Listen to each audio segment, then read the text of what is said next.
I've always been the type to enjoy my own company. Name's Kimberly, 30, and teaching physics at a local college. Family, marriage, all that jazz?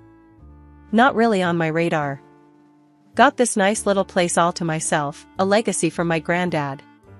It's my slice of peace in this loud world. So, there I was, hitting the pavement in the park for my morning run, when this scene unfolds right in front of me. A guy, not watching where he's going, takes a spectacular dive and his phone goes flying. The thing hits the ground and, bam, it's a goner. Shattered screen, bits everywhere, the whole 9 yards. He's cussing up a storm, face all twisted in frustration. Clearly, the phone's the least of his worries. Looks like he's about to tear his hair out. Great, just great. This is all I needed today. He groans, staring at the remains of his phone like it personally offended him. I slow down, kinda hovering. Not sure why. Maybe it's the look of utter defeat on his face. You need to borrow a phone? I ask, keeping it casual. He looks up, kinda surprised someone's talking to him. Yeah, that'd be great, actually. Need to call my folks, tell them I botched up something important. I unhook my phone from my armband and hand it over. Don't sweat it. Just make it quick, yeah? Sure, thanks a ton, he says, and he's on the phone in a heartbeat, pacing a small circle as he talks. His voice is all polite now, a total switch from the cursing fit seconds ago. Listen, I've had a bit of a mishap.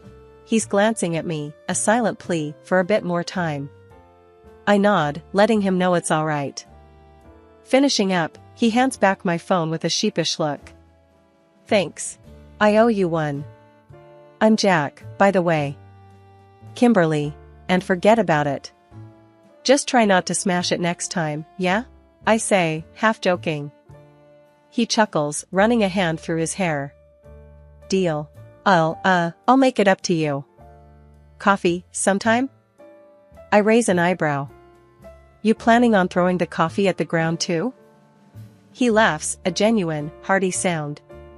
Promise I'm less clumsy with coffee cups. What do you say? I consider it for a moment. Not usually my thing, chatting up strangers, but something about this feels different. Alright, Jack. Coffee. But if you're late, I'm leaving. I say with a smirk. That coffee with Jack? It turned out to be the first of many. Something about him made me toss my stranger danger manual out the window. He was easy to talk to, with a laugh that made you want to join in, even if the joke was lame.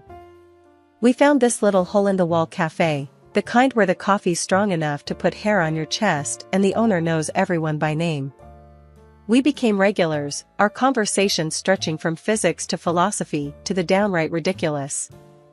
So, you're telling me, if you could, you'd teach physics to cats? Jack asked me one day, a mischievous twinkle in his eye. I took a sip of my coffee, playing along. Absolutely. Imagine the breakthroughs. Schrodinger's cat would have a whole new meaning. He laughed, shaking his head. You're nuts. You know that, right? Takes one to know one. I shot back, smiling. Things with Jack just clicked. It wasn't long before our coffee dates turned into dinner dates, movie nights, and lazy Sundays spent doing nothing together. It was easy, comfortable, and frighteningly quick. One evening, as we were closing down the cafe with our lingering goodbye, Jack turned serious, something I'd come to learn meant he had something important on his mind. Kimberly, he started, hesitating a bit. I've been thinking. We're great together, aren't we? I nodded, curious about where this was leading. Well, I was wondering. What do you think about making this a forever thing? My heart skipped. Forever thing? You mean, like marriage? Yeah, marriage, he confirmed, his voice firm but his eyes searching mine for any sign of hesitation. I paused, not because I doubted my feelings, but because the gravity of the decision weighed on me. Yet, looking into his hopeful eyes, I found my answer. Yes, Jack. Let's do it. Let's get married. The whirlwind that was our engagement sped by, and before I knew it, wedding bells were practically ringing in my ears. But there was this one little hiccup before we could say our I dos. Jack's folks wanted to meet me. No biggie, right? Wrong. The meet and greet was at their place, which was fancy enough to make you think twice about where you sat. They were polite but had this way of looking at you like they were trying to read the fine print on your soul. So, Kimberly, his dad starts, voice smooth like he's practiced this speech a few times. Jack tells us you're a teacher. Physics, was it? Yeah, that's right. I reply, keeping my tone friendly but guarded. And you live in that lovely little house by the park? Quite the inheritance. His mom chimes in, her eyes sharp, trying to pin me down. I just nod, sensing where this is heading but not wanting to jump the gun. It's just that our Jack is quite the successful businessman, you know. We're just a tad concerned, no offense, dear, that some might be more interested in his financial stability, his dad says, dancing around the real accusation. I couldn't help but laugh, the absurdity of it all bubbling up. Trust me, I've got my own, thanks. Not here for a free ride. Their faces tighten, not expecting my blunt honesty, or maybe they did, and it was all part of the test. Well, in that case, his mom says, pulling out this document from nowhere, we'd feel more at ease if you two considered a prenuptial agreement. Sure, I shrugged, taking the paper. Makes sense to me. I like knowing where I stand. Plus, my house isn't up for grabs. Their surprise was almost worth the awkward tension. I guess they weren't used to straightforward answers. Jack seemed relieved, squeezing my hand under the table like he was saying, thanks for not bolting. So, we signed their precious prenup, sealing the deal that what's mine is mine and what's his is his. Fair's fair, but the taste it left in my mouth was sour.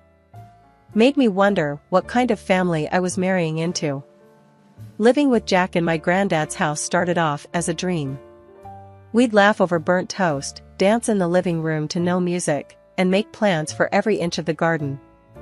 But, like a storm rolling in slow, things got cloudy, then downright stormy.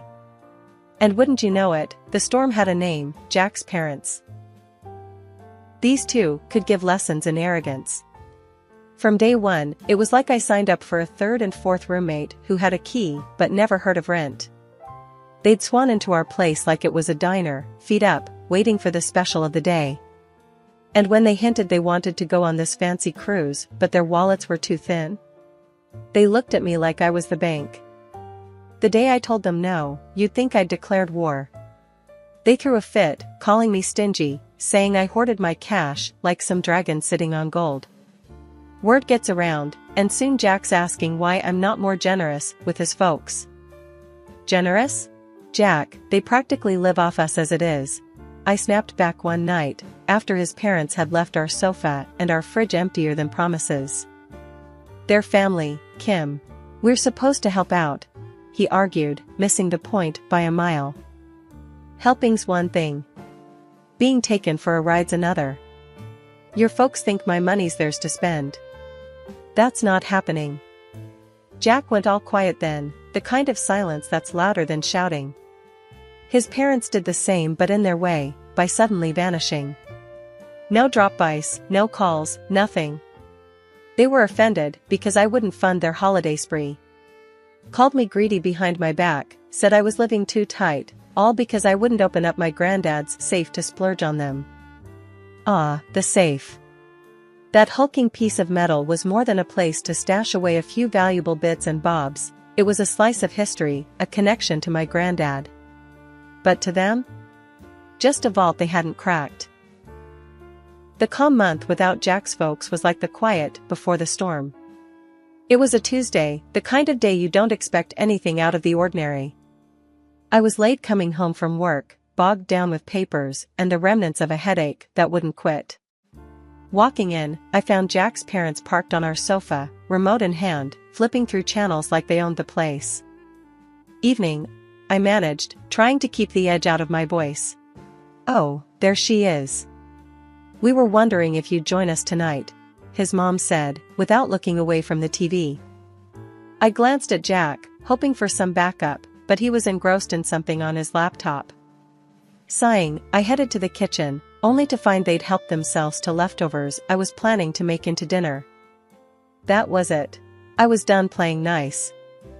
Okay, listen up, I said, striding back into the living room. This is not a hotel, and I am not the maid. Jack looked up, startled, while his parents finally paused their channel surfing.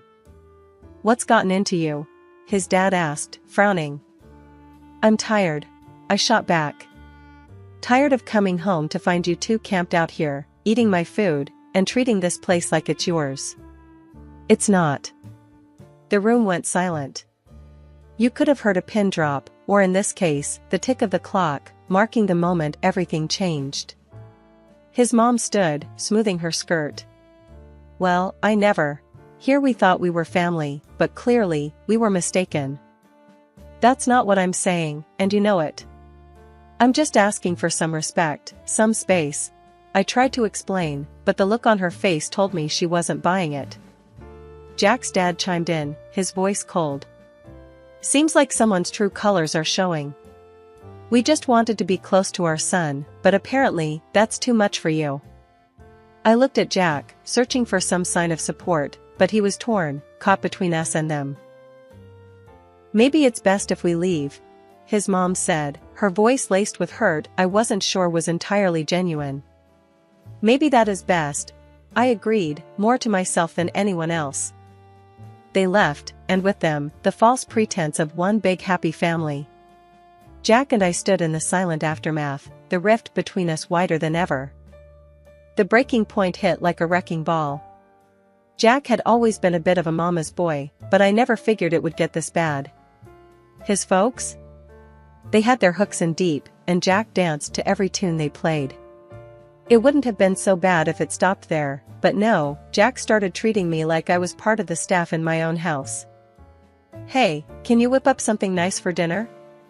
I'm starving, Jack would say, dropping his bag by the door like he owned the place. Jack, I've been on my feet all day, teaching and grading. How about you cook tonight? I'd reply, trying not to let my irritation bubble over. But instead of understanding, he'd huff, puff, and make it seem like I was the one being unreasonable. And let's not even start on the Fridays he'd roll in past midnight, reeking of booze, with that "what's the big deal" look plastered on his face. One evening, I'd had enough. We need to talk, Jack. This isn't working. He just stood there, swaying slightly, with that clueless look of his. What's not working? Us, Jack. Us. Your parents treat this place like a free hotel, you treat me like I'm here to serve, and I'm tired. All the time tired. He could have said a lot of things then. Could have apologized, could have promised to change. But no, he got all defensive, as if I was attacking him out of the blue. That's not fair, Kim. You knew what my family was like. He shot back. Yeah, and I thought I was marrying you, not signing up to be the family doormat, I snapped. That was the moment. The moment when the last thread snapped. We looked at each other, really looked, and saw the chasm between us. Too wide to bridge, too deep to fill. I think we should get a divorce, I said, the words tasting bitter. Jack's reaction was a mixture of shock and relief. It was clear this had been a long time coming for both of us. But when he told his folks, the glee in their voices was something else. We always knew she wasn't right for you, son. Good riddance, and thank heavens for that prenup. His mom had chirped over speakerphone, her voice a little too loud, a little too cheerful. Jack packed his bags that night, his movements mechanical. There was no dramatic goodbye, no tearful plea for reconsideration. Just the soft zip of a suitcase and the click of a door. Life's funny, you know? Just when you think you've hit rock bottom, fate throws you a curveball. For me, that curveball was a lottery ticket, a last-minute buy on a whim because, hey, why not? My life was already a mess, might as well throw a couple of bucks at a dream. The morning I found out I won, it was like any other, except my phone wouldn't stop buzzing. I thought it was a mistake, a practical joke maybe. But no, there it was, my ticket, my numbers, staring back at me from the screen, winners through and through. So there I was, staring at the lottery ticket in my hand, the kind of stunned where you can't decide if you want to laugh or cry. $3 million. It felt like a joke, considering the mess my life was at that moment. Divorce papers not yet signed, and my soon-to-be ex and his folks were nothing but a headache I couldn't shake. The universe must have a sense of humor, because the next thing I know, Jack's car pulls up. Him and his folks, all smiles and fake warmth, come barging into my place like it's some family reunion.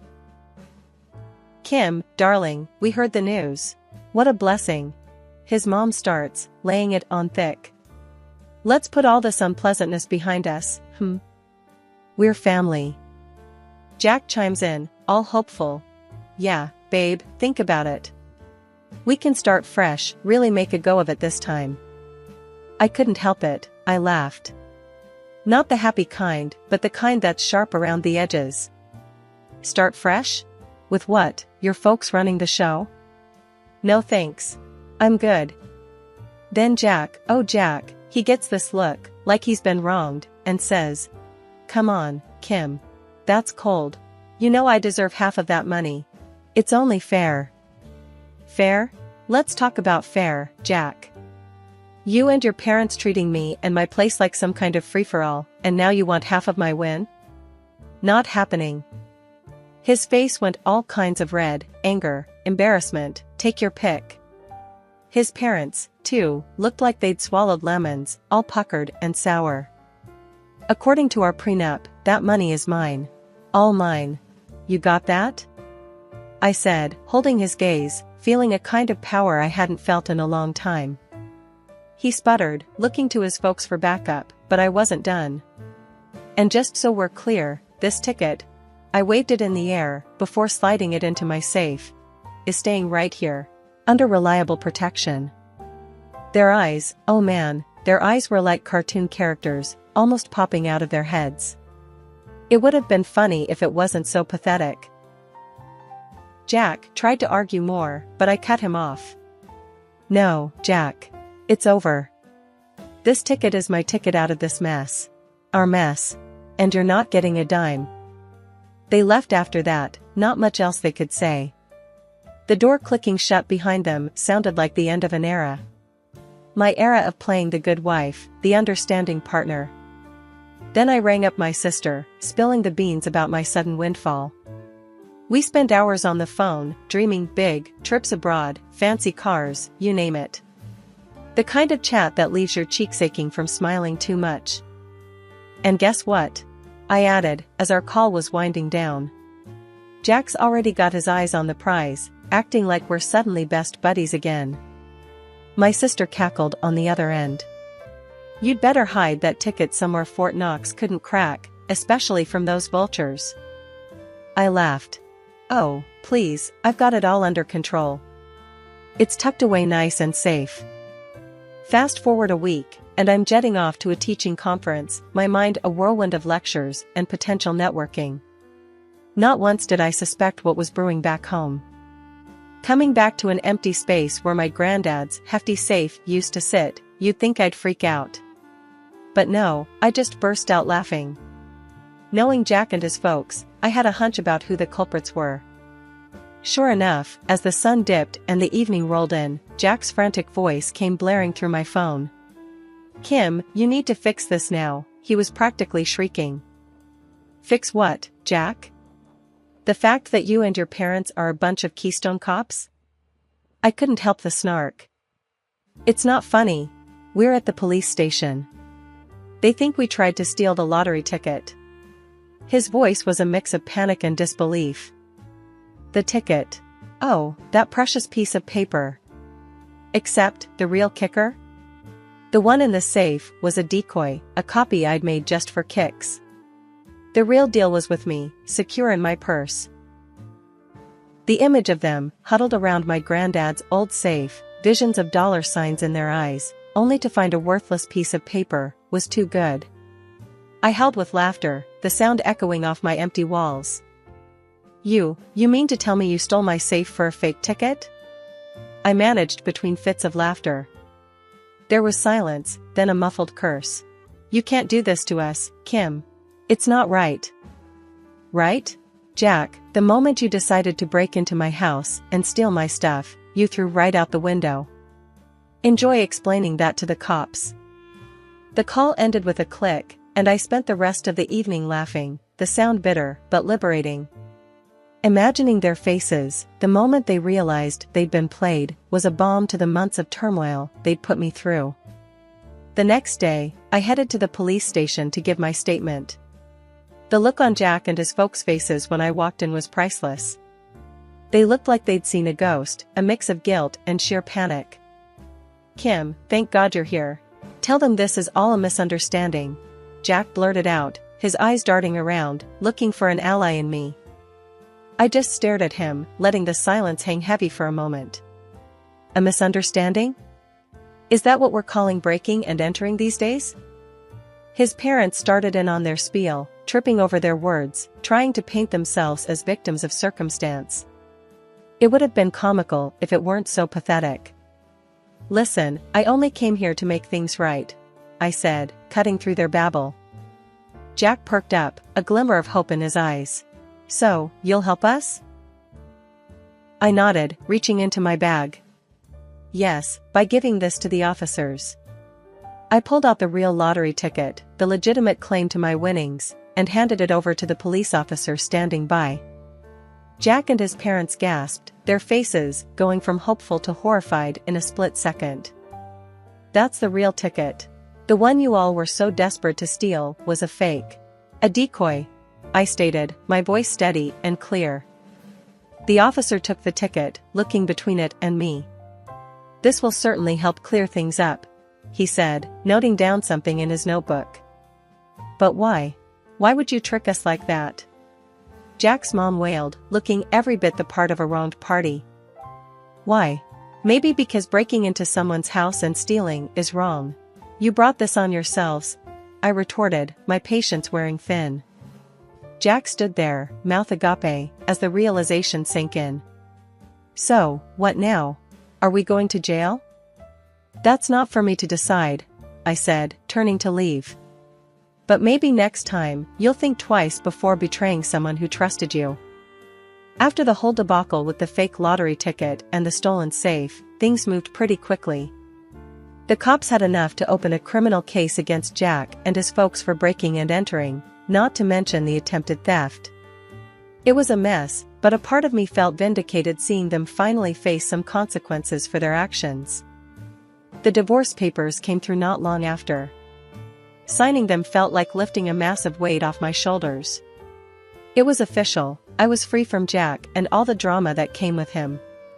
And the best part? I got my granddad's safe back. It was a little worse for wear after its adventure, but having it back in my house felt like getting a piece of my soul returned. I had the winning ticket cashed, the money securely tucked away, and a whole lot of options in front of me. But first, I needed to celebrate this fresh start, this new beginning I fought hard for. I called up my sister, the first person who rode this crazy train with me from the get-go. Hey, sis, how about a celebratory dinner? On me, of course, I offered, feeling lighter than I had in months. You kidding? I wouldn't miss it for the world. You deserve this, Kim, she replied, her voice bubbling with excitement. That evening, sitting in a cozy corner of our favorite restaurant, we toasted to new beginnings and the future. So, what's the first thing you're gonna do with your winnings? My sister asked, sipping on her wine. I thought about it for a moment. First, a vacation. Somewhere far, with lots of sun and no memories of the past few months. Then, I don't know, maybe start a charity, or invest in something meaningful. Something that makes a difference, you know? She nodded, her eyes sparkling. That sounds just like you, Kim. Always thinking of others. After dinner, walking back to my car, my sister looped her arm through mine. You know, I'm really proud of you, Kim. You handled everything with such grace. I smiled, a genuine smile that reached deep into my soul. Thanks, sis. Couldn't have done it without you. As I drove home, the streets bathed in the soft glow of the streetlights, I felt a sense of peace. The kind of peace that comes from closing a long, turbulent chapter of your life and stepping into a blank page, ready to start anew. I had plans to make, dreams to chase, and for the first time in a long time, I was excited about what the future held. Sure, the road ahead might have its share of bumps and turns, but I was ready. Ready to face them head on, with my head held high and my heart open to whatever comes next.